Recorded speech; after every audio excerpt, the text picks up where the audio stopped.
자, 230페이지 보시면 여기 이제 포스트 기표작용적 체제라고 나오는 게 있어요. 근데 이 체제는 일단 그 230쪽의 그 아래, 중간 아래 단락입니다. 네 번째 기호 체제인 이 체제는 새로운 특성을 갖고 있다.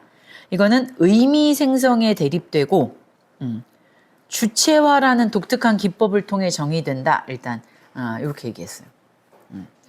자, 그러니까 앞에 기표작용적 기호 체제는 의미 생성이야. 그리고 그 의미 생성에 어떤 중심점이 있는 거죠. 그러니까 이게 전제군주 이렇게 얘기했지만 전제군주라는 정치적인 체를 얘기하는 게 아니에요. 그걸 포함할 수도 있지만 전제군주 체가 이렇다고 얘기한다기보다는 신학적인 사고를 얘기하는 거예요. 제가 생각하기에는. 그러니까 신학적 사고는 뭐예요, 언제나? 모든 것의 근원을 설정하는 거고, 모든 것에 대해서 도달해야 하는 목적을 설정하는 거고, 하나의 기원, 하나의 중심, 하나의 목적, 이런 것들과 관계 속에서 삶을 구성해내는 체계가 있단 말이에요. 그 방식이.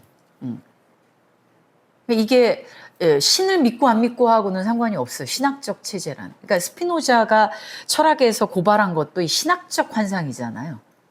본질이 있을 것이다. 하나의 중심이 있을 것이고, 하나의 기원이 있을 것이다. 이것이 환상이라는 것과 싸우는 게, 환상이라는 것을 보여주는 게 스피노자의 철학이라고 할 수 있거든요. 그 신학적 환상. 그 신학적 환상을 깨는 게 이제 자유라고. 근데 우리는 신학적 환상 속에서 자유를 생각한다는 거예요. 그래서 모든 것들로부터 다 해방된 어떤 상태. 이런 걸 자유라고 생각하거나, 예, 어떤 이 관계성으로부터도 독립된 하나의 본질로서의 나, 이런 걸 생각하는 거. 이런 게 다 신학적 사고예요. 자, 그 들레즈는 이제 그런 신학적 사고를 기표작용적 체제, 그게 기호 체제와 관련했을 때 어떤 방식으로 작동하는가, 이걸 본 거지. 그래서 그거는 의미 생성의 체계이기도 해요. 의미 작용 체계.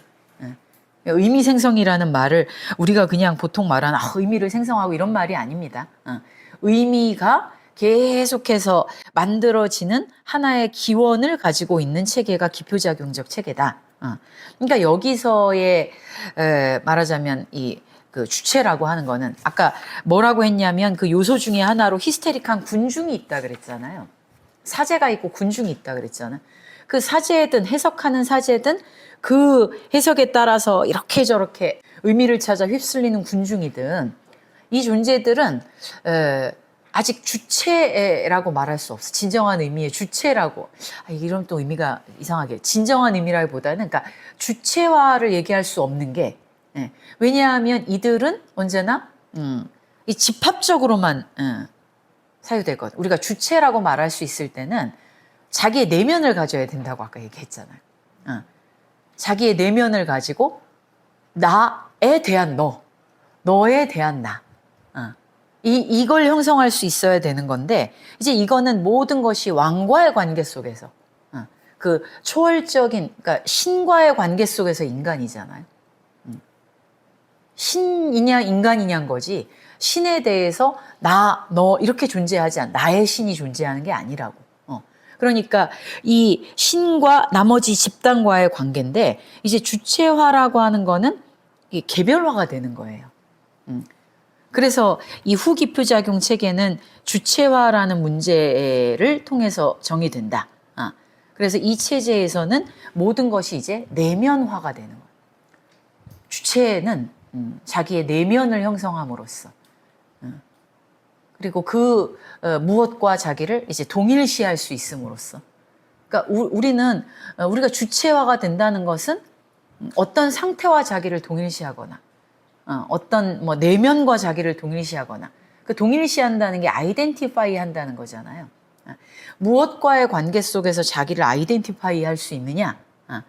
이제 이런 다른 배치가 필요한 거예요. 그래서 그 내적이 되고 내면화가 되는 거고 또 하나는 뭐냐면 이게 이제 어떤 정념을 바탕으로 해요. 근데 이 정념이라는 단어가 이제 뒤에 계속 나올 텐데 패션이에요, 패션. 근데 그 패션은 두 가지의 뜻이 있죠. 순한. 그러니까 우리 책에는 순한이라고 번역을, 또 어떤 때는 정념이라고 번역을 했는데, 그 패션이 순한이잖아요. 마태 순환곡 할 때 순한이잖아, 순한. 그리고 이거 자체가 이제 정념을 뜻하기도 하잖아요. 열정, 정념. 그러니까 요거에 주목한 것 같아. 그러니까 그리스도의 순환. 그리스도가 순환을 신이 그리스도에 응답을 해주고 신이 그리스도를 보호해줬다면 예수 그리스도가 왜 순환을 겪겠습니까? 사실은 신이 하나님이 예수 그리스도를 버린 거지. 그러니까 주여 코바디스 어디로 가신 이게 번역하면 뭐지? 어디로 가시나이까 맞나? 주여 어디로 가시나이까? 그러니까 이거는 내가 어디로 갈지 모르겠다는 얘기이기도 하잖아요. 지금 신과 내가 일치되지 않는다고. 신이 바로바로 나하고 이렇게 대응하면서 응답하고 이런 시스템이 아닌 거예요. 그러니까 그게 이제 그리스도의 순환을 얘기해 주는 거잖아요. 신은 그리스도를 구원해주고 그리스도에게 지복을 주고 이러지 않았어. 이게 순환을 겪어. 이 순환을 겪는다는 것 자체가 그러니까 뭐야? 응답하지 않는 신에 대해서 계속 신을 찾아 헤매는 게 아니라 이제 자기의 내면하고의 관계가 형성되는 거예요. 이게 정념이야, 정념. 정서. 그러니까 쉽게 말하면 정념이라고 하는 게 정서. 이제 이 존재들은 초월적인 것과의 관계 속에서 이 집단적인 부름을 받고 뭐 집단적으로 응하고 이런 게 아니라 각자가 그 응답받지 못하는 상태로 떨어지면서 순환을 겪는 과정을 거쳐야 돼.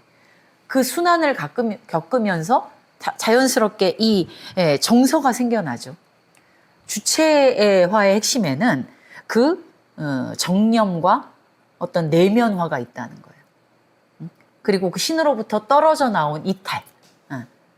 이게 이제 배반인데, 그러니까 떨어져 나옴, 외톨이가 됨. 던져졌어. 그냥 이 세상에 던져졌어. 나 홀로. 그 상황과 그 상황 속에서 형성되는 이제 자기의 고유한 정서, 이게 있다는 거예요. 그러니까 이거는 그리고 이제 요 이야기 자체가 뭐와 또 연결되기도 하냐면, 우리 이제 주체의 탄생을 보통 데카르트적 순간으로 설명하잖아요. 내가 생각한다잖아. 나는 생각한다. 그러니까 내가 존재하는 건 내가 생각함으로써 존재한다는 거예요. 이거를 전복하는 것이기도 해요.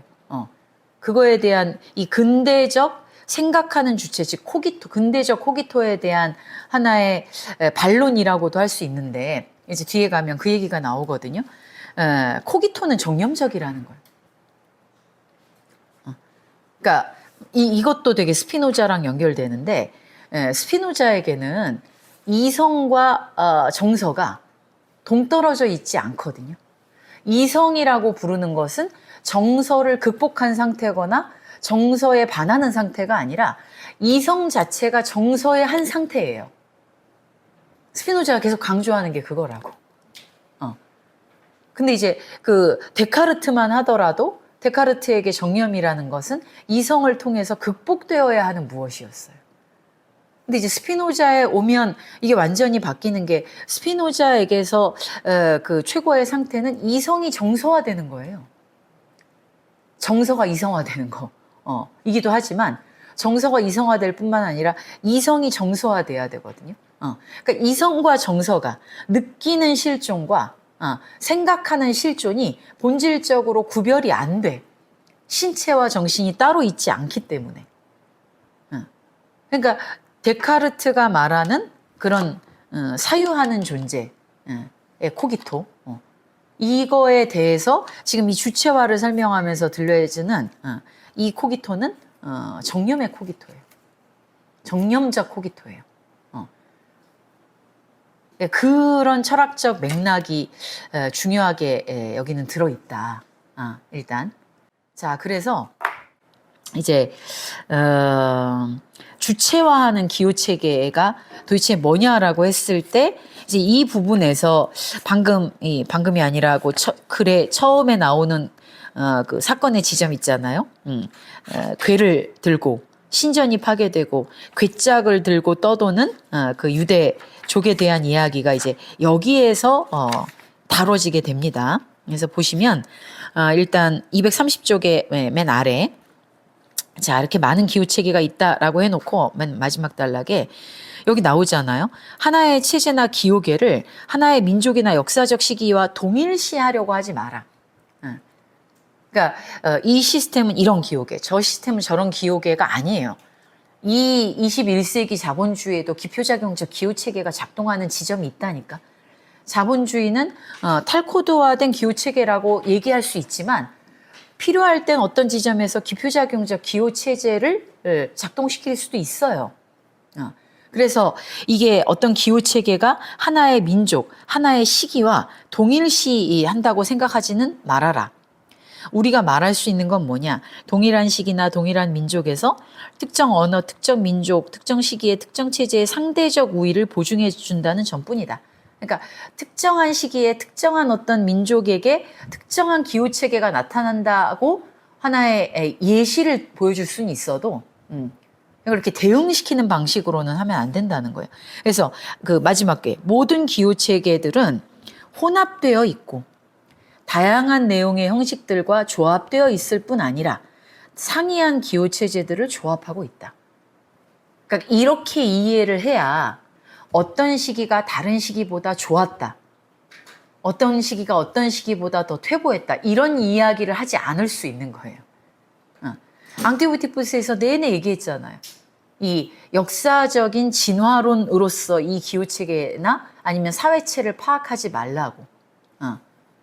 그래서 이건 인류학자들이 하는 얘기이기도 한데, 지금 우리는 이게 구석기, 신석기, 막 이렇게 청동기, 철기, 요렇게 쭉 해오니까 우리는 구석기는 저 아득한 옛날에 있고, 지금 우리는, 또 다른 시대에 와 있다고 생각을 하지만, 인간의 어떤 측면은 구석기 시대에서부터 지금까지 지속되는 게 있대요. 그러니까 그러면 우리는 구석기를 극복했다고 말할 수 없다는 거예요.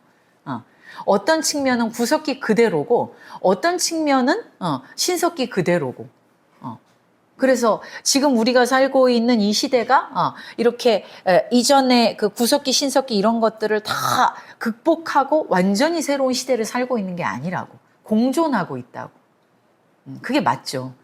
그렇기 때문에라도 역사를 발전적인 관점에서 어느 시대, 다음에 어느 시대, 어느 시대, 다음에 어느 시대 이런 시간적 선형성 속에서 파악할 수 없다라고 얘기를 하는데 지금 들레즈도 마찬가지지. 그러니까 자본주의는 모든 것들을 극복한 하나의 보편적 체계가 아니라고 얘기했잖아요. 그래서 기호체계도 마찬가지예요. 섞여 있어요, 실제로. 그래서 이 섞여 있는 기호체계를 이제 어떤 것들이 주되게 작동하느냐, 어떤 특정한 배치에 어떤 기호가 작동하느냐를 보려고 분석하려고 이 기호계들을 이렇게 분류할 뿐인 거지. 이 분류한 것이 각각 어느 시대에 대응되는 건 아닙니다. 그래서 같이 보셔야 돼요. 자, 그러면 231쪽에 그래서 그 231쪽 중간에 보세요. 예기치 못했던 기호계의 가로에 보면 예기치 못한 기호계의 파편이 갑자기 등장할 수도 있어. 어떤 그 전기표작용적 기호 체계에는 심지어 탈코드화 같은 것들이 작동을 이미 하고 있을 수도 있고. 그러니까 그것들이 뭐가 주되냐에 따른 분류인 거지 하나의 통일적인 체의 분류는 아니다. 그래서 우리는 진화론을 제안하는 것이 아니고 더군다나 역사를 쓰고 있는 것도 아니다. 요건 이제 하나 이렇게 염두에 두셔야 돼요. 시간적인 차원으로 보시면 안 된다는 것을 꼭 상기하시고 자 기호계들은 이제 그 뒤에 배치물들에 의존한다. 지금 이 청계고원의 가장 중요한 개념 하나만 뽑아라 그러면 배치물이라 그랬죠. 배치를 이해하는 거. 끊임없이 사회체는 안정적인 상태로 존재하는 게 아니라 한쪽에서는 이 배치의 한쪽이 면하고 있는 건 뭐냐? 계속 안정화하고 이렇게 지층화하려는 힘이야. 그런데 이 배치물의 또 한쪽에서는 계속 지층화에 반하고 이걸 흐트러뜨리는 그 어떤 달아나고 빠져나가는 흐름들의 차원이야. 이게 이제 기관 없는 신체라고도 얘기할 수 있는 그런 차원이야. 그러니까 배치 자체가 아주 쉽게 말하면 딱딱해지려고 하는 면과 어떤 딱딱함도 다 거부하는 면, 요 두 사이에서 작동하고 있는 게 배치예요. 그러니까 사실은 그 배치 자체를 분석하는 게 중요한 거지. 우리가 살고 있는 이 배치 위에서 어느 부분은 계속 경화되는가? 어느 부분은 계속 그 경화되려고 하는 것으로부터 달아나고 있는가? 이것들을 이제 신중하게 분석해내야 된다. 배치에는 그 모든 성분들이 그래서 같이 있어요. 코드화하는 성분, 탈코드화하는 성분, 지층화하는 성분, 탈지층화하는 성분, 그 모든 것이 한꺼번에 이루어지는 역동적인 체 자체가 배치다 이랬죠.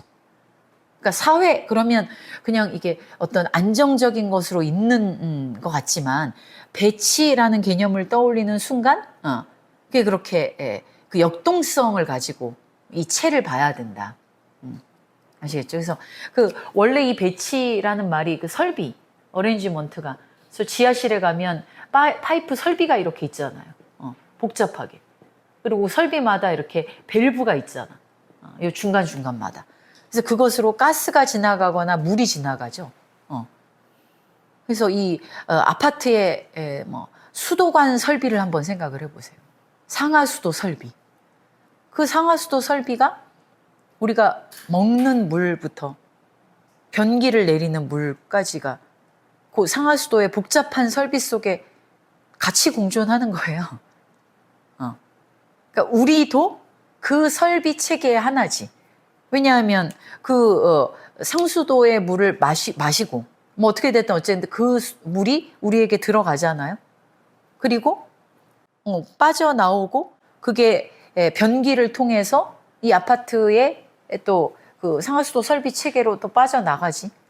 그렇게 해서 정화돼가지고 강으로 흘러가잖아요. 그럼 우리도 그 배치의 이 설비 체계의 한 파이프인 거지. 들레지가 지금 생각하는 이미지가 딱 그런 거예요. 그래서 여기에서 이렇게 복잡한 이 관들이 엮여 있는데 계속 뭔가가 흘러가고 나가고 어디는 잠기고 그래서 잠기면 잠깐 머물러 있다가 또 열면 흘러나가고 사회라는 것도 그런 식의 배치인 거예요. 배치처럼이 아니라 정말 배치야 그렇게. 그러니까 인간이 그 안에서 모든 설비 체계를 다 관장하는 저 위에 뾰족이 솟아있는 그런 존재가 아니라 상하수도 설비의 하나의 파이프 관으로 존재해요. 인간이. 마시고 배출하고. 왜 그런 걸 생각하셔야 돼. 인간의 존재는 이제 그런 배치 위에서 작동하고 있는 거죠. 그래서 언어의 흐름이든 뭐 물질의 흐름이든 물의 흐름이든 신체의 흐름이든 다 그런 배치의 차원으로 이렇게 얽혀 있는 겁니다. 작동하고 있는 겁니다. 그래서 기호들은 그 배치물들에 의존하고 그 배치물들을 형성하는 의존해서 만들어지는 산물이자 그 만들어진 산물 자체가 배치의 하나의 요소죠. 기호가. 그래서 배치물들은 특정한 사람이나 시기나 언어뿐만 아니라 어떤 제한된 이게 기호의 차원에서 보면 어떤 제한된 상황에서 특정 말투나 유행이나 병리학이나 아주 작은 사건이 이 기호계 저 기호계의 우위를 확보할 수 있도록 해준다. 그렇기 때문에 이 기호 체계 자체가 그런 역동적 배치의 산물이기 때문에 배치에 의존하기 때문에 하나의 기호 체제를 정의하는 건 중요하지가 않은 거예요. 어떤 기호 체제를 뭐와 대응시키는 것도 중요하지 않아. 이 복잡한 기호 체계 자체를 지도화하는 게 중요해. 이게 이제 지도화한다는 말은 앞에 리좀에서 나왔던.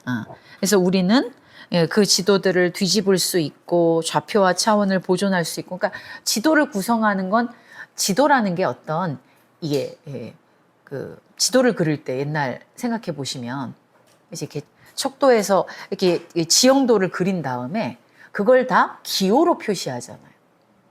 등고선. 그럼 이게 높다는 거지. 그러니까 우리가 지도에서 보는 건 땅이 아니죠. 지도에서 보는 건 그러니까 뭐냐면 강도라는 거야, 강도. 그 기호를 통해서 아, 여기는 높겠구나. 등고선이 어떻게 그어져 있나 보면 여기는 가파르겠구나. 여기는 완만하겠구나. 그다음에 이제 또 어떤 기호가 있잖아. 아, 여기에는 되게 바다와 뭐 육지가 이렇게 관계하고 있구나. 아, 그러면 지도를 보다 보면 아, 이 땅은 되게 습하겠구나. 아, 이 땅은 너무 메마르겠구나. 그런 강도들의 지대가 지도인 거예요.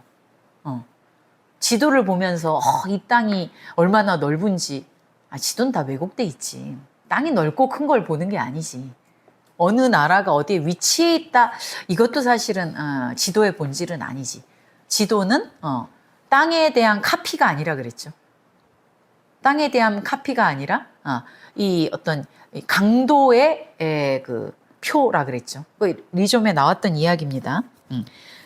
그 기호에 대해서도 그런 지도를 그리는 것처럼 한번 해보자. 자, 그래서 231쪽의 맨 아래 넷째 줄. 후 기표작용적 체계와 기표작용적 체계를 구별하려면 다양한 영역들을 동시에 고려해야만 한다. 그래서 예를 들면 정신의학을 보자. 그래서 뒤에 232쪽 넘겨보세요. 자, 위에서 한 10줄 내려오시면 의미 생성의 이상적 체제. 이걸 이상적이라고 말하는 건 이제 정말 의미가 어디에서 시작해서 어디로 끝나는가라고 하는 이 세트를 딱 보여주는 체계라는 의미의 이상인 거죠. 이게 좋다는 의미가 아니라 그게 이제 해석적 편집증적 체계와 요게 있어요. 그 다음에 의미 생성의 주체적 체제가 있어요. 그러니까 앞에서 기표작용 체제의 의미 생성은 해석적이고 편집증적 체제라면 이 후기표작용적 체제에서의 의미 생성은 늘 주체와 연관돼. 의미 생성이 중요한 게 아니라 그래서 주체가 더 중요해요. 그리고 여기 나오지만 후기표작용적 정념적 체제라고 나오죠. 정념적 체제. 이게 왜 정념적 체제인가? 주체는 언제나 그 배치 위에서 어떤 사건이나 그 사건을 통해서 배치가 전환되는 과정에서 일어나는 정념. 이것과 분리되지 않거든요. 주체는 그냥 이성, 이게 아니에요. 이런 사건 배치 위에서 발생하는 정념과 연관되어서 발생하기 때문에 정념적 체제라고 이야기하는 겁니다. 자, 그래서 이 첫 번째 체제하고 달리 두 번째 체제는 아래서 셋째 줄. 232쪽 아래서 셋째 줄입니다. 결정적인 외적 사건에 의해. 그러니까 기존의 배치를 전환시키는 어떤 사건의 도래가 있어. 그 다음에 뭐냐? 이게 신전 파괴 같은 사건이죠. 그 다음에 관념보다는 정서로. 그 사건으로부터 발생하는 정서가 있다고. 그 정서. 그 다음에 상상보다는 노력이나 행동으로 자신을 표현하는 바깥과의 관계. 이제 신을 상상하고 이런 게 아니에요. 상상의 체계가 아니라 내가 이 상황 속에서 무언가를 해야 돼. 애써야 돼, 내가. 이제 내 힘으로 뭔가를 개척해야 되는 거야. 그래서 노력과 행동으로 자신을 표현하는 바깥과의 관계에 의해 규정된다. 그런 점에서 233쪽의 진한 글씨, 그것은 이 기표작용적 체제는 무제약적으로 팽창 중인 원이었죠. 중심과의 관계에서 해석의 원한들이 존재한다 그랬죠. 근데 그게 아니고 후기표작용적 체제는 유한한 과정의 선형적이고 시간적인 이어짐. 이제 절편들이야. 그 원한과의 관계 속에서 이탈해서 하나의 절편을 갖는 것들이 떠돌아다니는 거예요. 그런 다음에 이제 그 망상의 역사, 요거는 어떤 얘기냐면, 그 233쪽의 아래서 둘째 줄에 보시면, 완전히 미친 것처럼 보이지만 미치지 않은 자들이 있다. 이런 이야기 있죠. 그리고, 뒤에 또 보시면 뭐냐면, 234쪽에, 위에서 둘째 줄에 미친 것처럼 보이지 않지만 미친 자들이 있다 이랬죠. 그러면서 다섯째 줄에 정신의학은 광기 개념과 관련해서 구성된 게 아니다. 그러니까 이제 이 말은 뭐냐? 광기라는 실체가 있어. 이 실체를 규명하려고 정신의학이 생겨난 게 아니라는 거예요.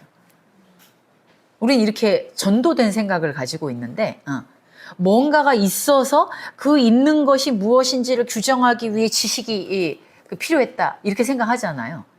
그래서 항상 연구는 연구 대상을 전제한다는 착각을 해. 근데 푸코도 그렇지만 들레즈가 얘기하는 건 대상이 있어서 연구하는 게 아니라 연구라고 하는 어떤 행위 속에서 대상이 출현하는 거예요. 이 세상에 외부적인 뭔가가 우리의 발견을 기다리면서 이렇게 실체적으로 존재하지 않거든요. 그러니까 광기라는 것도 실체적으로 존재하는 게 아니에요. 그걸 얘기한 게 푸코의 광기 역사 아닙니까? 자, 그래서 정신의학이 드러내주는 건 오히려 뭐냐? 진한 글씨 다음에 정신의학이 우리에게 드러내주는 것은 우리 자신의 이중적 이미지가 아닐까? 때로는 미치지 않고도 미친 것처럼 보이고 때로는 미쳤으면서도 미치지 않은 것처럼 보인다는 이걸 알려준 게 아닐까? 이 말은 뭐냐면 자, 도대체 미쳤다와 미치지 않았다를 구분할 수 있냐는 거예요. 우리는 미쳤다는 이성적인 거, 미쳤다는 비이성적인 거, 그리고 이거는 막 정념이 휩싸이는 거 이렇게 생각하지 않아요? 미치지 않은 건 이성적인 거, 이거는 정념을 제어할 수 있는 거 이렇게 나누잖아요. 근데 주체에게서 정말 미친 상태와 미치지 않은 상태가 나뉘냐고. 이성은 정말 합리적인 것을 행하고 비이성만이 비합리적인 걸 행한다 이렇게 얘기할 수 있느냐 이 질문이에요. 그러니까 그래서 이 얘기를 한 거예요. 미친 것처럼 보이는데 미치지 않은 애들도 있어. 헛소리 막 하는데 돈은 따박따박 1원도 안 틀리게 세는 사람도 있단 말이에요. 지금 그 얘야. 근데 미친 것처럼 보이진 않는데 미친 자들이 있지. 뒤에 예가 나오지만. 그러니까 이성과 정념을 구별할 수 있느냐. 정말 이성과 정념은 대립되는 것이냐. 우리의 행위를 보고 그것이 이성에 의한 것인지 비이성에 의한 것인지 이성과 광기라는 걸 실체화할 수 있느냐. 그러니까 데카르트하고 연관되는 건데 데카르트의 생각하는 존재는 이성적 존재거든요. 그러니까 그러지 않은 존재가 이제 비이성이라고. 데카르트에게 그 비이성이 광기인가? 또 이 문제는 푸코가 또 광기 역사에서 길게 또 복잡하게 얘기하는 게 있습니다만 아무튼 지금 들레즈가 문제 삼는 건 그거예요. 이성적 존재라고 할 때 그 이성적 존재는 그러면 정념적 존재가 아닌 존재인가? 코기토는 오로지 그 의식적인 주체, 생각하는 주체, 이성을 가진 주체인 거고 그렇지 않은 정념적인 주체에는 그럼 이성적인 주체에 반하는 주체인가? 그 질문입니다.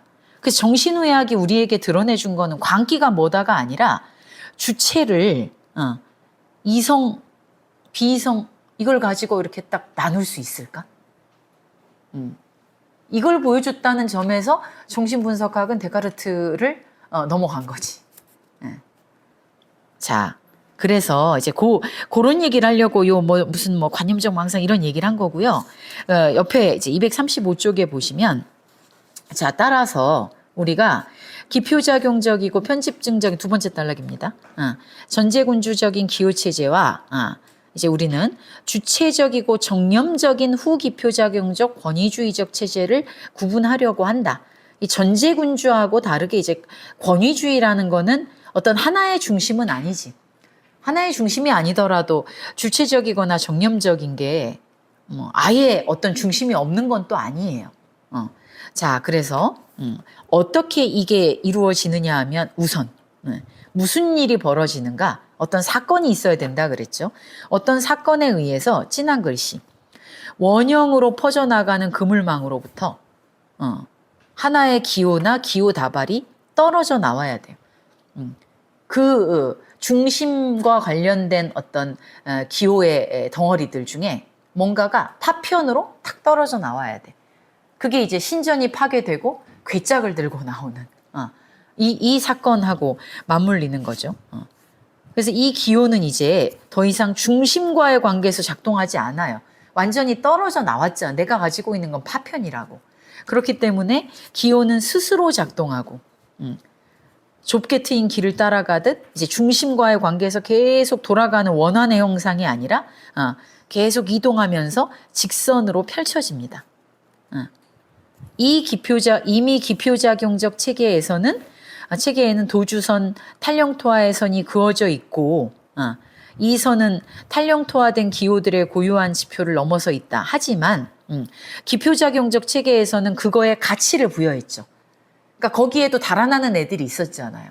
근데 그 달아나는 애들에 대해서 가치를 그 중심에서 부여하는 거잖아.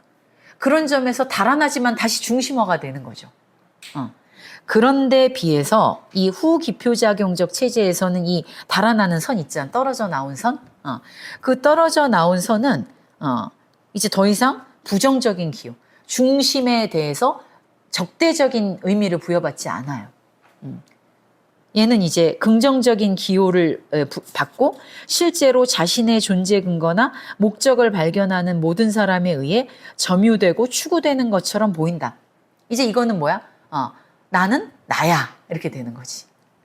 나는 왕의 적이야가 아니라 나는 이 긍정적인 기호를 받는다는 건 나는 나야에서 출발하는 거야.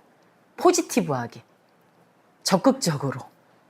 이 긍정이라는 말이 포지티브하다는 거잖아요. 포지티브하다는 건 이제 적극적으로.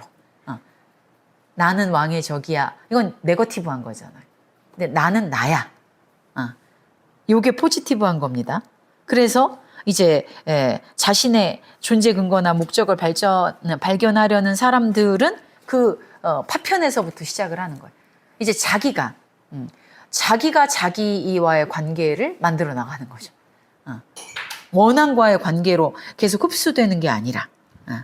자, 그래서 뭐가 시작되느냐? 236쪽 보세요. 236쪽에 보시면 그 중간에 유대민족을 보자 이렇게 한 10줄 내려오시면 유대민족이 바로 그랬다. 이집트에서 떨어져 나와가지고 사막으로 가. 그래서 사막에 가서 여기는 우리의 문화야. 이제 이집트에서 나갔을 때 이집트 전제군주의 그 의미 체계 속에서 살진 않잖아요. 사막에서 떨어져 나와서 자기네들의 독자성을 구성하죠. 우리는 우리야. 이거잖아요. 그때 유대민족의 주체화가 시작되는 거지. 이제 유대민족은 이집트의 왕의 명령을 받고 거기에 종속하는 이집트의 식민이 아니야. 우리는 우리야. 떨어져 나온 겁니다. 그래서 얘네들은 이제 가장 권위주의적 주체성과 전제군주적 의미 생성을 대립시키고, 그러니까 전제군주적 의미 생성에서 떨어져 나왔잖아요. 근데 뭐예요? 이제 우리는 우리야. 우린 유대인이야. 우리는 신에게 선택받은 사람들이야. 이것 자체가 하나의 힘을 가지고 있잖아. 권위주의적이라는 말은 그거예요. 우리는 우리야라고 하는 그 자부심과 함께 형성되는 거죠. 주체성은. 그러니까 주체가 나는 뭐야라고 하는 자기가 기댈 수 있는 무언가가 없이는 형성이 안 되잖아요. 그러니까 이 유대인들의 주체성을 형성하는 건 뭡니까? 선민 사상이잖아요. 우리는 선택받았어. 우리는 이렇게 떠돌지만 선택받았어. 그 권위는 버리진 않아요. 그리고 그 다음에 가장 정념적이고 가장 덜 해석적인 망상과 해석자의 편집적 망상을 대립시키고, 그러니까 이집트 아래 있었을 때는 이제 그 왕이 뭐라고 하느냐, 거기 아래에서 핍박받는 그냥 하나의 신민이었잖아요. 근데 이제 사막에서 괴를 가지고 떠도는 유대 민족들은 그 선민 사상 자체가 하나의 파토스잖아요. 우리는 선택받았어라는 자부심, 그 정념성, 그 정념. 그다음에 그거는 해석을 필요로 하지 않죠. 누가 해석해 준 게 아니죠. 우리는 그 선택받았기 때문에 떠도는 거야. 뭐 이것 자체가 정념적이고 덜 해석적인 거지. 그래서 이제 뭐를 겪게 됩니까? 얘네들은 원형으로 퍼져나가는 게 아니라 이제 선형적인 소송? 이게 떨어져 나와서 신과의 자기네들의 독특한 관계를 독자적으로 맺는 거죠. 그래서 이 소송이 그 모세가 한 말이지만 프로세스기도 하고 정말 호소인이야. 호소인. 계속 호소하는 거야. 그래서 소송들은 어디에서 계속되느냐? 순환. 이게 이제 패션. 순환이라는 말이 이중적으로 쓰인 거예요. 패션. 순환을 겪으면서 얘네들의 정념은 더 강해지잖아. 순환을 겪으면 겪을수록 패션은 더 강해지죠. 우리가 선택받았다고 하는 것의 증거가 돼버리죠. 순환이. 그럼으로써 유대 민족의 정체성, 주체성이 형성되는 거예요. 주체성의 형성에는 이런 요소들이 그래서 있는 거예요. 어떤 사건에 의해 중심으로부터 이탈한다고 하는 거. 그 이탈된 하나의 파편이 거기서 떨어져 나와가지고 이제 나는 나야, 우리는 우리야라고 하는 어떤 그 고유한 정념을 갖게 되는 거지. 그러면서 계속 그걸 이어가. 그냥 프로세스, 소송. 이게 계속 이어가. 이건 이제 카프카 예로 든 거지만. 그래서 이 사건을 표현하는 것으로서 이제 들레즈가 제목에다가 쓴 게 2번에 걸친 신전 파괴다. 237쪽의 신전의 역사 전체를 보라. 자, 이게 기호의 파편이죠. 주 21번 뒤에 파괴될 수 있거나 파괴된 이동 가능한 신전, 이게 괴였다. 그래서 괴가 바로 떨어져 나온 기호들의 다발이다.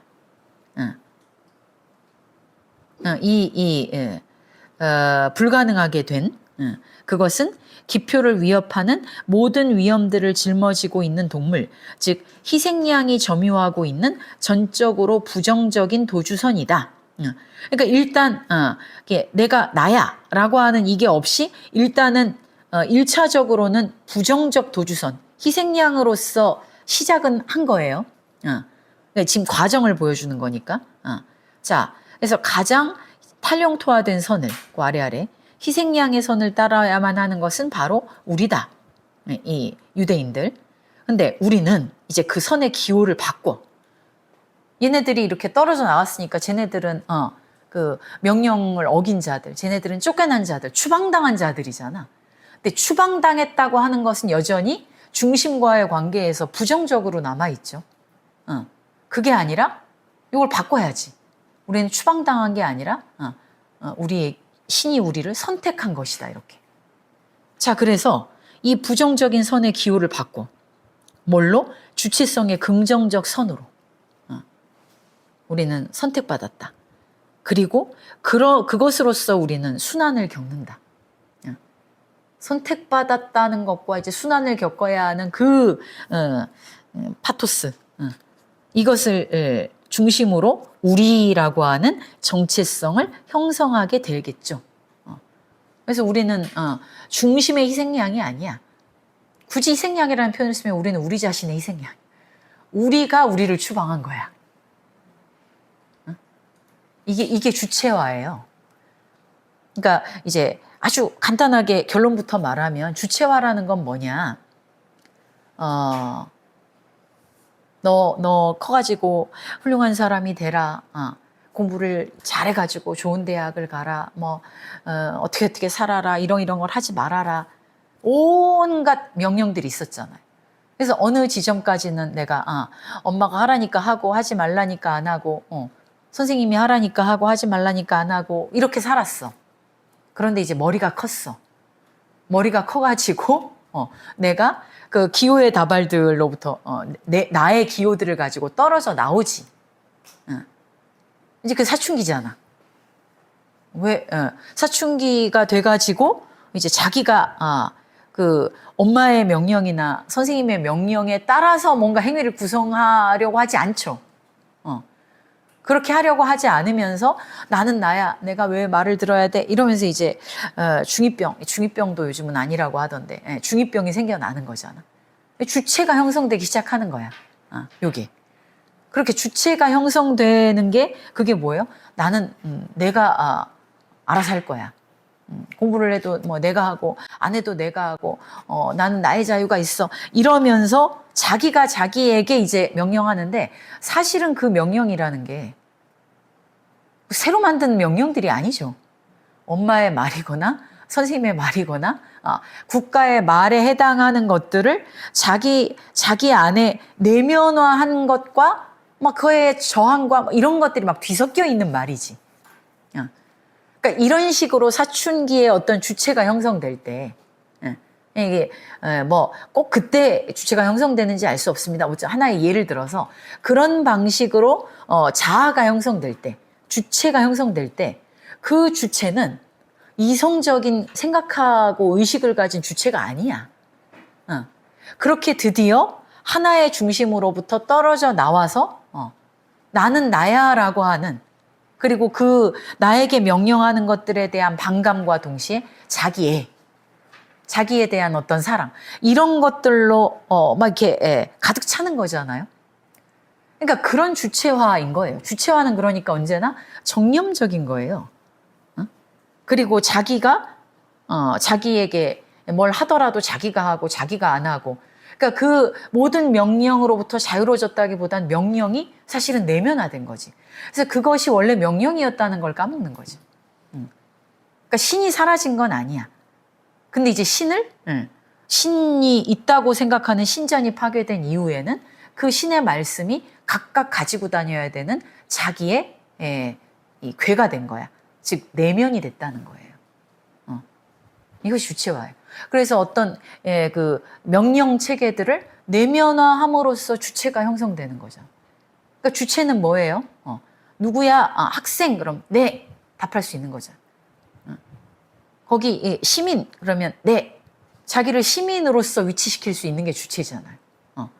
학생, 시민, 뭐 이런 방식으로 그 자신의 포지션을 이렇게 딱 고정시킬 수 있게 되는 거잖아.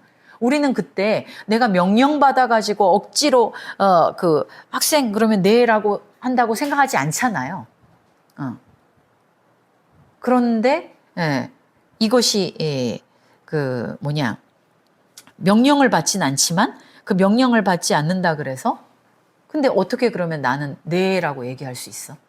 이제 그게 뒤에 나오는 언표 주체와 언표 행위의 주체를 포기할 수 있게 되는 거예요.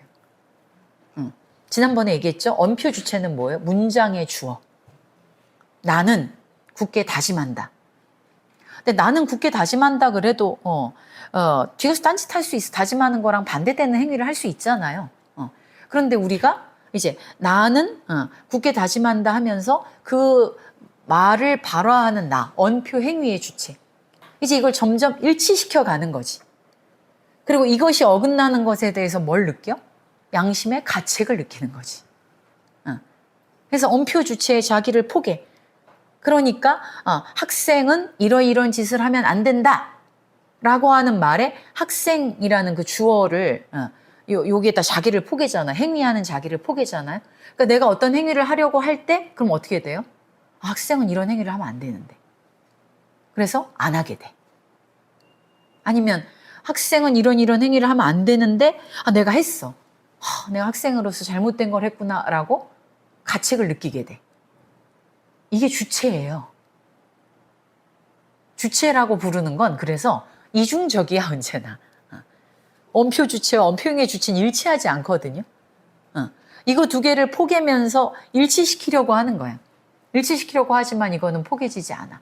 그리고 그 언표 주체는 언제나 나는 어떻다 이게 되게 이성적인 척하죠. 그러나 언표행위의 주체와 언표 주체가 꼭 일치하지 않기 때문에 여기에서 발생하는 또 정념들도 있는 거야. 그래서 주체는 언제나 이중화된다고 얘기하는 게 그런 거예요. 코기토, 데카르트가 상정했던 단일한 주체로 존재하는 주체는 없어요. 주체는 그 자체로 분열증적이에요. 분열돼요. 분열적이에요. 그러니까 그러니까 우리는 이 분열적이라는 주체 자체가 이런 주체와의 과정에서 분열적일 수밖에 없다는 것을 보지 않으면 언제나 이성적이라고 하는 말은 결국 그 이성의 근거는 다시 신을 요청하게 되거든요. 다시 초월항으로서 이성이 성립하게 된다고. 그래서 그 이성적이라고 하는 것은 다시 사법적이거나 아니면 신학적인 방식으로 이성이 규정되고 그렇지 않은 것들을 또 배제하게 되죠. 비이성의 이름으로 고발하게 되죠. 그러니까 이성적인 것이 좋은 사회를 낳는 게 아니라 이성적인 것이 대단히 폭력적인 사회를 낳을 수도 있다니까요. 이런 역설이 발생할 수밖에 없어요. 그 주체의 근본적 분열성을 주체 자체가 분열적으로 탄생한다는 것을 보지 못할 때 그 이성은 얼마나 신학적인 이성이냐. 그러니까 이게 분열자가 되자 이런 말이 아니라 주체 자체가 그런 점에서 허구라는 거지. 이 주체를 길들인다는 건 끊임없이 엄표의 차원의 엄표행위를 이렇게 포개려고 하는 거거든요. 그 포개려고 할 땐 결국 그 언표가 다시 또 어떤 하나의 중심을 대리할 수가 있거든요. 그래서 계속 자본주의도 달아나게 하면서도 앙티오이디푸스에서 분석한 게 달아나라 그래 놓고 다시 재용토하잖아. 다시 자본주의에 붙들어 매잖아. 그걸 효과적으로 붙들어 매기 위해서 결국 아버지를 끌어들이는 거잖아요. 그러니까 전반적인 탈코도화와 탈영토화의 책이긴 하지만 그 탈코도화와 탈영토화가 자본주의에서 효과적으로 작동하기 위해서 언제나 또 다른 아버지를 필요로 했던 게 정신분석학이다 이렇게 얘기하는 거거든요. 여기에서는 그런 가족관계를 가지고 사회체와 가족관계를 가지고 분석을 하는 건 아니지만 맥락은 동일합니다. 거기에서도 그런 하나의 주체는 없다는 얘기를 했고 지금 여기서 주체화를 얘기하면서도 그렇게 처음부터 하나의 동일성을 가지고 탄생하는 주체의 자리는 없다는 얘기를 하는 거예요. 그걸 이제 역사적인 이런 사건을 통해서 과정을 들레즈가 이걸 뭐 상상은 아니지만 소설은 아니지만 이렇게 이야기를 스토리라인을 만든 거죠. 자 그래서 그 237쪽에 이렇게 우리는 우리 자신의 희생양이 되는 거예요. 희생양이 되더라도 저 중심의 희생양이 되는 건 아니에요. 그래서 우리는 계속 이렇게 접선을 따라서 계속 이탈을 하죠. 미끄러지고 분리되고 그러면서 다른 선을 만드는데 238쪽에 보시면 유대적인 특수성이라는 건 이런 결과로 탄생한 그 주체성인 거죠. 우리는 우리야. 그러니까 얘들은 왜 그렇게 떠돌면서도 우리라고 하는 생각을 버리지 않을 수 있었는가? 왜 사람들은 이렇게 자본주의 하에서 이런 방식으로 떠돌고 계속 머무는 데 없이 막 돌아다니면서도 주체성을 파괴하지 않는가? 되게 아이러니하잖아요. 떠돌면서 살면 여행을 그렇게 다니고 그렇게 그 여기저기 돈 벌면서 다니면 주체를 상실해야 될 것 같은데 왜 그럴수록 주체는 더 견고해지지? 이런 메커니즘이면 좀 이해가 되지 않아요? 그래서 유대적 특수성이 바로 이렇게 떠돌아다니면서 그 정념적으로 계속 자기를 생산하기 때문에 그래요. 떠돌기 때문에 더 생산되는지도 모르지. 어떤 점에서는. 그리고 이제 이런 하에서 기후체계의 변화 하에서 238쪽에 맨 아래 얼굴성도 변화를 겪어요. 이제 얼굴성은 뭐예요? 신만이 얼굴을 갖죠. 그러니까 옛날 중세 그림들 같은 거 보면 성화는 일반 민중들을 그리지 않아요. 성화는 다 이 성스러운 인물만 그리는 거잖아요. 그래서 가끔씩 이렇게 중세의 이 그림들 중에 이렇게 재단화, 이렇게 병풍처럼 접어놓는 거 있죠. 이걸 재단화라고 하는데 그 재단화의 이제 뭐 뒤쪽이라든가 어떤 사이드에다가 이제 이렇게 교회에다가 재단을 봉헌한 사람.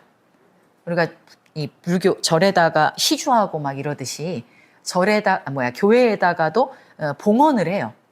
자기 이름으로 교회를 짓기도 하고 그 제단화 같은 거를 주문하기도 하고. 근데 그런 주문자들의 모습을 그려 넣을 때가 있거든요.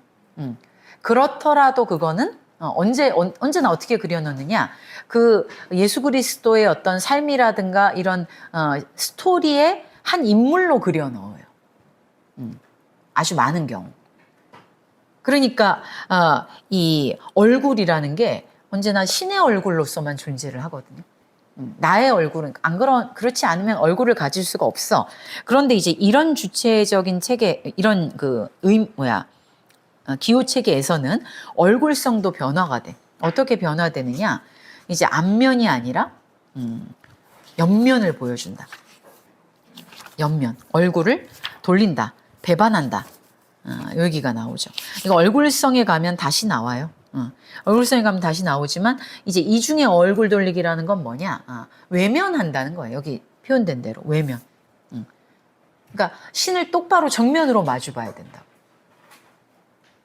신이 옆얼굴을 하는 걸로 그려진 거 보셨어요? 중세 회화에서? 가서 이제 나중에 기회가 되면 보실 수 있으면 보세요. 몸은 옆으로 해도 얼굴은 다 정면이에요. 옆면을 그리려 그러면 이렇게 눈이 하나고 코가 이렇게 보여지고 입도 반쪽만 그려지고 뭐 이러잖아요. 그거는 완전한 신이 아니지. 언제나 얼굴이 온전히 정면성을 향해 있어야 돼. 그건 이제 신이 내 앞에 그렇게 모든 의미의 중심으로 있다는 것을 의미하는 거지. 자, 그런데 이제 얼굴을 돌려. 신도 나를 돌리고. 이 유대민족의 이걸 생각하면 일단 신이 버렸지. 그러니까 1차적으로는 신이 날 외면한 거야. 그 다음에 뭐냐? 나도 신을 외면해. 그래서 나온 거잖아요. 파편만 들고. 신전을 다시 세우려고 노력한 게 아니라. 이런 과정 속에서 중요해지는 존재가 누구냐? 예언자예요. 여기까지만 하고 오늘은 마쳐야 되겠다. 자, 뭐냐면 앞에 기호작용적 기호체제에서는 사제가 중요했죠. 해석자들. 그런데 이 후기표작용적 기호체제에서 되게 상징적인 존재는 예언자의 존재예요. 예언자의 존재. 그러면서 누구를 예로 드느냐? 카인, 아벨을 죽인, 그 다음에 요나, 그리고 뭐 모세, 그리고 예수. 이런 사람들을 예로 듭니다. 예수도 예언자 중에 하나지. 유대교에서 보면. 자, 그럼 이제 이 예언자들은 어떤 존재냐면 이 예언자들은 신의 말씀을 해석하는 자들이 아니에요. 이건 성경에 보시면 요나도 그렇고 뭐 모세, 카인도 그렇고 신이 뭐라고 말을 해. 근데 얘네들은 신이 말을 하면 네 그러고 듣는 게 아니라 안 들어. 안 들으려고 자꾸 도망을 가.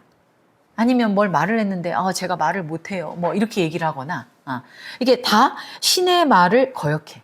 신을 배반해. 그러니까 신의 말을 그대로 해석하면서 이렇게 가는 게 아니라 이게 애초에 신의 말을 따라가지 않아. 그래서 그 239쪽 맨 아래에서 둘째 줄에 선지자의 사제와는 달리 예언자는 근본적으로 배반자다. 신의 말로부터 이렇게 고개를 돌려.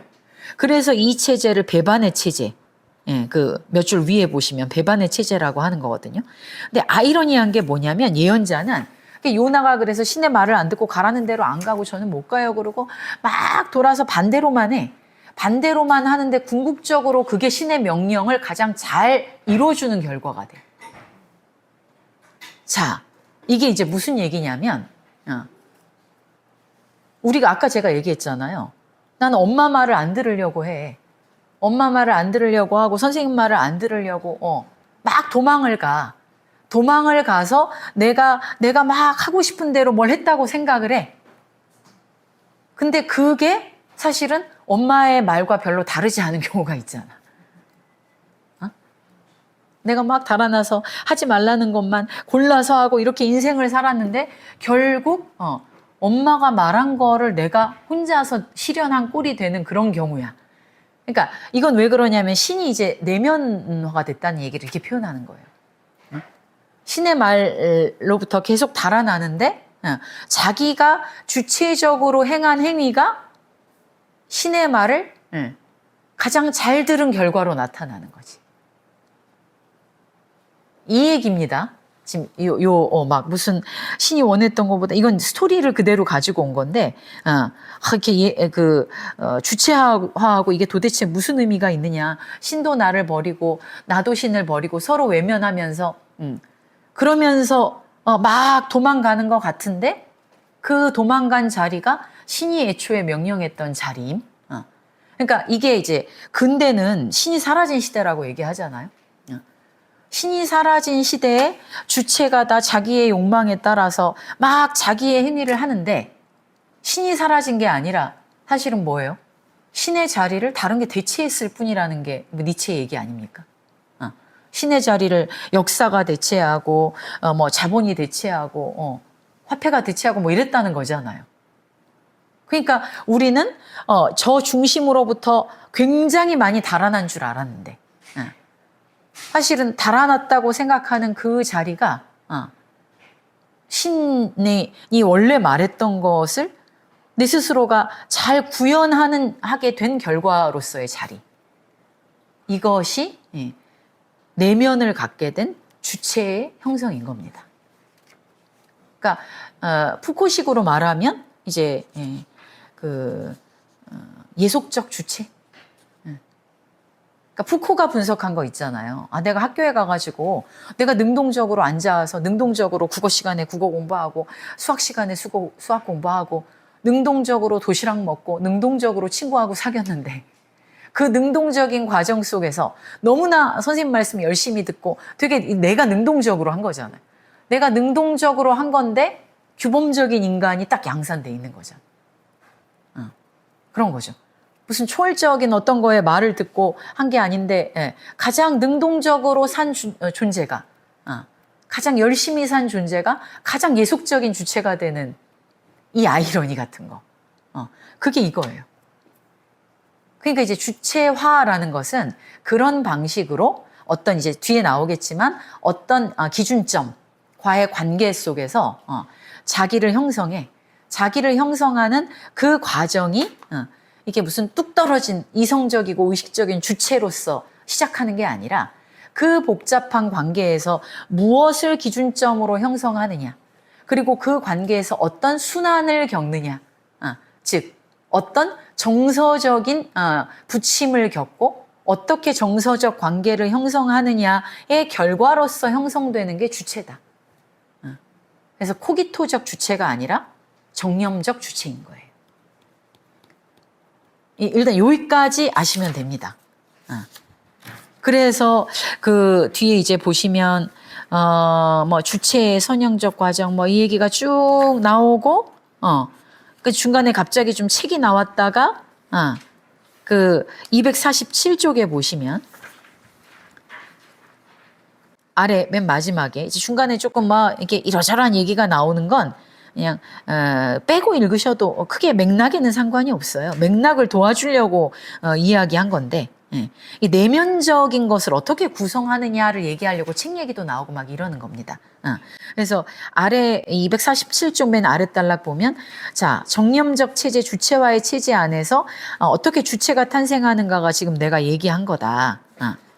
근데 여기에서는 의미 생성의 중심은 더 이상 없다. 근데 그 선의 출발점을 제공하는 어떻게 내가 그렇게 떨어져 나오느냐라는 나의 선의 출발점을 제공하는 어떤 기준점은 존재한다. 여기서는 기표와 기이관계가 존재하는 게 아니라 주체와의 점으로부터 유래하는 언표 행위의 주체, 언표의 주체 요게 존재한다. 나는이라고 문장의 주어로 쓸 수 있어야 돼.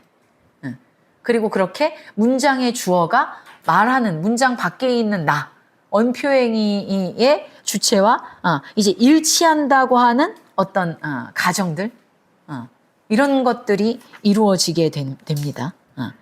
이런 영역들, 이런 양상들이 이제 어떤 방식으로 나타나는가라는 걸 248쪽에 보면 유대인 가지고 설명하고, 그 기독교 가지고 설명하고, 정신의학 가지고 설명을 한 거예요. 여기까지가 이제 주체의 화의 과정이라면 그 후기표작용 체제에서의 정념적 주체화가 그러면 그 어떤 방식으로 뭐와의 관계 속에서 어떤 점을 기준으로 이루어지는가라고 하는 더 깊은 분석이 그 뒤에 나오는 이야기예요. 요거는 이제 다음번에 할 텐데 이제 그 얘기를 쫙 한 다음에 258쪽 보세요. 258쪽에 보면 아랫단락에 인간을 구속하는 지층이 3개가 있다. 그러니까 인간적인 것, 우리가 인간이라는 이 어떤 표상이 있지 않습니까? 자, 그러면 인간이라는 이 표상은 도대체 어떤 지층을 전제로 하느냐라고 할 때 유기체, 그러니까 신체적으로 유기체야. 유기체하고 반대되는 게 그러니까 기관 없는 신체라 그랬죠. 그러니까 이제 기관 없는 신체의 고원, 그거를 보셔야 돼. 그러니까 어떻게 우리는 인간을 벗어날 것인가. 인간이라는 관념이기도 하고, 우리 인간을 되게 실체적으로, 그러니까 신의 자리에 인간을 놓은 거잖아요. 주체화라는 게 다시 말하면 인간이 세상의 중심이 됐다고 얘기할 수도 있죠. 그렇게 인간을 세상의 중심으로 놓게 만든 그 지층은 뭐냐? 이제 유기체라는 개념이고, 그 다음에 의미 생성과 해석이라는 요 지층이에요. 요건 이제 신과의 관계 속에서 해석하는 자로서 자기를 놓은 거지. 신이 인간을 만들었다. 이 구도잖아. 그래서 인간이 가장 위대하다. 의미 생성과 해석의 요 지층을 이제 부수는 게 지금 5번째 고언인 거고. 유기체 이걸 부수는 고언은 3번째 고언이라든가 이제 뒤에 기관 없는 신지 6번째 고언이고. 그 다음에 주체화와 예속. 이제 이렇게 유기체는 어떤 체 문제라면 좀 더 신체 차원의 문제라면 의미 생성과 해석의 문제는 어떤 신학적인 문제예요. 기원과의 문제예요. 그러면 주체화와 예속은 이제 이것이 나는 나다라는, 인간은 인간이다라는 이 인간을 인간으로서 독립시켜주는 그 주체화의 문제. 근데 여기서도 얘기했지만 주체화와 예속이라 그랬잖아요. 주체 자체가 2가지 의미를 갖는다 그랬죠. 이게 주관적인 이런 뜻도 있지만 어디에 복종하는 이런 뜻이 같이 있다 그랬잖아요. 주체화라는 게. 이게 재밌지 않습니까? 그래서 주체라는 말이 서브젝트, 서브젝트가 요게 주관적이다, 뭐 주인 뭐 이런 뜻을 가지고 있어요. 형용사로. 그런데 이 서브젝트는 동시에 그 예속적이다 이런 뜻도 가지고 있다. be subject to 어디에 복종하다 이런 거잖아. 그러니까 예속적인. 그러니까 주체적이라는 말과 예속적이라는 말은 기원이 같아요. 그러니까 이게 뭐냐? 이제 주관 서브젝트라는 게 위에서 아래로, 이게 불어로 하면 위에서 아래로 이렇게 떨어뜨려 놨다 이런 거래요. 그러니까 언제나 그 주체가 성립하기 위해서는 그 주체가 성립하게 된 어떤 기원, 이게 늘 같이 딸려오는 거지. 인간의 기원, 인간의 출발점. 그러니까 그런 것을 포함하고 있는 게 이 주체라는 말이기도 하거든요. 그래서 주체화와 예속. 요것이 인간을 만들어내는 3개의 지층들이다. 이 지층들로부터 어떻게 탈지층화 작용들을 할 수 있는가? 그 문제의식 속에서 쓰여진 겁니다. 그리고 이제 맨 뒤에 나오는 여기 온 가지 뒤에 거 정리를 쫙 한 다음에 260페이지에 정리한 다음에 이상한 그림 나오는데 이 그림은 제가 어제도 봤는데 어제도 이해를 잘 못했어요. 이 그림은 누가 이해하는 사람이 있나 잘 모르겠어. 다음 주에 혹시 또 이해하면 그때는 말씀드리겠는데 아무튼 지금 현재까지 이 그림은 도무지 이 말로 설명이 안 돼요. 아무튼 이 그림은 이제 지금 자기가 설명한 거를 들레즈가 그림으로 표현한 거예요. 그리고 뒤에 보면 이제 정리해 놓은 다음에 추상기계 또 다 나와 또. 뭐 이런 게 다 나오는데 그냥 읽으시면 됩니다. 뭐 도표, 진료, 기능, 그냥 그런 거는 나중에 또 나오니까 뒤에 나오는 추상기계 이야기는 모른 척 하시더라도 일단 그 그림 나오는 데 있던 여기 뒤에 부분은 한 69쪽부터 뒤에 부분은 고원하고 이렇게 이어지는 부분이기도 해요. 그건 앞에 뒤에서도 계속 또 나올 얘기기도 하고. 그래서 이 뒷부분은 뭐 고원 가가지고 다시 얘기해도 되니까 일단 기표작용적 체제하고 후기표작용적 체제 요 두 가지를 정리하시면서 지금 뒤에 조금 남은 거 있잖아요. 주체와의 점의 문제. 요거를 조금 다시 정독하시면 좋을 것 같습니다. 그리고 기관 없는 신체까지 같이 보도록 할게요. 기관 없는 신체 고원은 그냥 딱 기관 없는 몸체 요것만 개념을 정리할게요. 네. 자, 그럼 오늘은 여기까지. 네, 수고하셨습니다.